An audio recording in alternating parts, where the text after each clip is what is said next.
Hello बच्चों, let's see this question. इस question में दो लिस्ट है, लिस्ट ए और लिस्ट बी। लिस्ट ए में कुछ एलिमेंट या उनके आइसोटॉप्स गिवन है और लिस्ट बी में रेडियो एक्टिव इंटीग्रेशन के दौरान एमिट होने वाले या कैप्चर किए जाने वाले पार्टिकल्स गिवन है। तो लिस्ट ए में गिवन न्यूक्लियाई को हमें लिस्ट बी में गिवन पार्टिकल से मैच कराना है। की concept for this question is radio active disintegration. कुछ ऐसे न्यूक्लियाई जो अनस्टेबल होते हैं, वो स्टेबिलिटी गेन करने के लिए कुछ पार्टिकल्स एमिट करते हैं, जिसे हम रेडियो एक्टिव डिसइंटीग्रेशन कहते हैं। की concept for this question is unstable nuclei. Unstable nuclei show radio active disintegration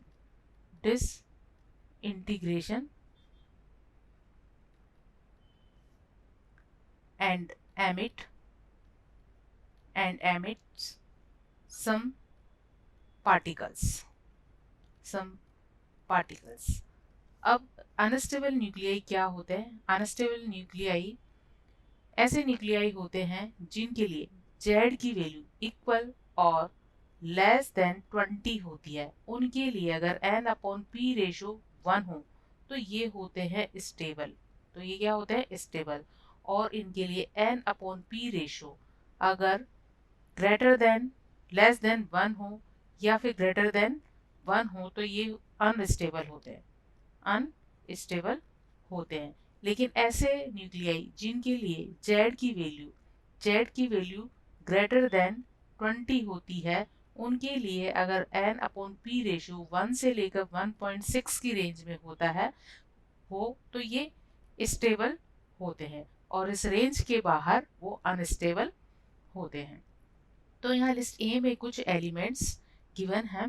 first element है कैल्शियम, जिसका मास नंबर 40 है और एटॉमिक नंबर 20 है। तो इसके लिए n upon P ratio, n यह नंबर ऑफ न्यूट्रॉन है, and p number of protons है। तो कैल्शियम के लिए नंबर ऑफ न्यूट्रॉन्स होंगे 20 एंड नंबर ऑफ प्रोटॉन भी 20। इनका रेशो 1 आता है। तो यहाँ पर क्योंकि इनका रेशो 1 है, ये फर्स्ट कैटेगरी में आते हैं। तो ये एक स्टेबल न्यूक्लियस है। This is a stable nucleus. इसलिए हम ए को 4 से मैच करवाएंगे। बी में है आयोडीन 133। आयोडीन 133 ये इसका मास नंबर है और एटॉमिक नंबर है 53। तो इसके लिए अगर हम नंबर ऑफ न्यूट्रॉन्स की कैलकुलेशन करें तो n इक्वल होगा 133 माइनस 53 इज इक्वल 80 होता है। So n upon p ratio होगा 80 divide by p। p are the 53 which are equal to number of proton. So this ratio is greater than 1।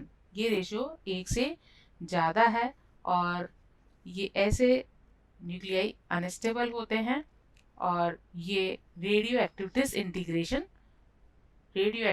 Disintegration show करता है by the emission of beta particle. ये beta particle का emission करेगा।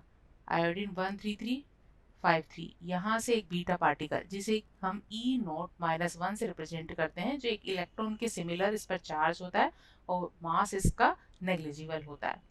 तो क्योंकि यहाँ electron का emission हुआ है नेगेटिव चार्ज का, इसलिए ये एक प्रोटॉन भी यहाँ बढ़ जाता है। तो इसका एटॉमिक नंबर हो जाता है अब 54, जो कि एलिमेंट जिनोन का होता है, और मास नंबर वही रहेगा क्योंकि अभी भी सम ऑफ न्यूट्रॉन एंड प्रोटॉन उतना ही है। तो ये मास नंबर में कोई चेंज नहीं आता, लेकिन n upon P ratio change हो जाता है। अब क्योंकि यहाँ एक न्यूट्रॉन प्रोटॉन में चेंज हो गया है तो n अपॉन पी रेशो यहाँ डिक्रीज हो गया है। तो आयोडीन 133 एक बीटा पार्टिकल का इस तरह से एमिशन करेगा, इसलिए हम इसे मैच करवाएंगे बीटा एमिटर से। नेक्स्ट है यूरेनियम 238। यूरेनियम जिसका मास नंबर है 238 और एटॉमिक नंबर है 92। इसका एटॉमिक नंबर है 92। यूरेनियम के लिए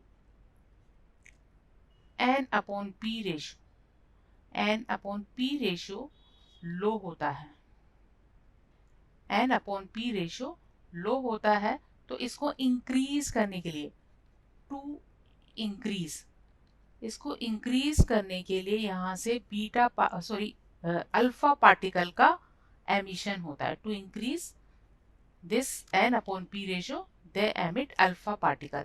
तो यूरेनियम 238 92 से एक अल्फा पार्टिकल का एमिशन होगा, और अल्फा पार्टिकल हीलियम न्यूक्लियस होता है जिसका मास नंबर 4 और नंबर ऑफ प्रोटॉन 2 होते हैं, 2 पॉजिटिव चार्ज, इसे कहा जाता है अल्फा पार्टिकल। तो क्योंकि यहाँ 4 मास नंबर का लॉस हुआ है, तो यहाँ फॉर्म होता है थोरियम जिसका एटॉमिक मास नंबर हो जाएगा 2 3 4 और एटॉमिक नंबर हो जाएगा 90, क्योंकि 2 प्रोटॉन का यहाँ लॉस हुआ है। तो इस तरह से थोरियम के साथ यहाँ अल्फा पार्टिकल का एमिशन होता है, इसको अल्फा पार्टिकल कहा जाता है, अल्फा पार्टिकल। सो यूरेनियम को हम अल्फा एमिटर कहेंगे। नेक्स्ट है बेरियम, बेरियम 133, बेरियम 133 इसका मास नंबर एंड 56 इसका एटॉमिक नंबर है। ये एक के इलेक्ट्रॉन कैप्चर है, के इलेक्ट्रॉन कैप्चर, ये इलेक्ट्रॉन को कैप्चर करेगा। अब इलेक्ट्रॉन को प्रोटॉन के साथ कंबाइन होकर यहाँ न्यूट्रॉन बना लेगा, ठीक है। तो यहाँ एक प्रोटॉन कम हो जाएगा, एक प्रोटॉन इसका क्या होगा, कम होगा, कम होगा तो इसका एटॉमिक नंबर रह जाएगा 55, और ये एटॉमिक नंबर 55 होता है सीजियम का। तो ये सीजियम 133 में चेंज हो जाएगा, but atomic number mass number में किसी तरह का कोई चेंज यहाँ नहीं आएगा, क्योंकि जस्ट यहाँ एक के इलेक्ट्रॉन का कैप्चर हुआ है, के इलेक्ट्रॉन, दिस इज नॉन के इलेक्ट्रॉन कैप्चर, के इलेक्ट्रॉन कैप्चर। इसलिए हम डी को मैच करवाएंगे के इलेक्ट्रॉन कैप्चर से। Hope you understood well, best of luck.